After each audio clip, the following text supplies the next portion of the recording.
যদি বাংলাদেশের দিকে তোর নজর তুলে কাশ্মীর, সেভেন সিস্টার্স, হায়দ্রাবাদ, মহারাষ্ট্র লিখিতভাবে আলাদা করে দিতে হবে। এত সোজা না।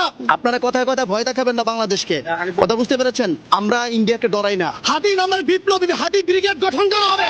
ভারতকে কে ঠেঙ্গায় না। আপনারা নেতারা ভারতকে ভয় দেখেন কেন?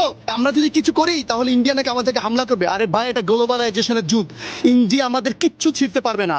ইন্ডিয়া যদি আমাদের দিকে একটা বুলেট ছুড়ে না, চারদিকে ইন্ডিয়াকে ঘিরে ছিঁড়ে খেয়ে ফেলাবো। আপনারা জানেন, ইন্ডিয়া যদি বাংলাদেশ দিকে নজর দেয়, ইন্ডিয়াকে 7টা রাষ্ট্র হারাইতে হবে। কাশ্মীর, সেভেন সিস্টার্স, ইন্ডিয়াকে লিখিতভাবে ত্যাগ করে তারপর বাংলাদেশের দিকে নজর দিতে হবে। আরেকটা জিনিস আপনাদেরকে বলে যাই, আপনারা কথায় কথায় ভয় দেখাবেন না বাংলাদেশকে, কথা বুঝতে পেরেছেন? আমরা ইন্ডিয়াকে ডরাই না। আমরা 16 কোটি 20 কোটি স্বাধীন জনতা।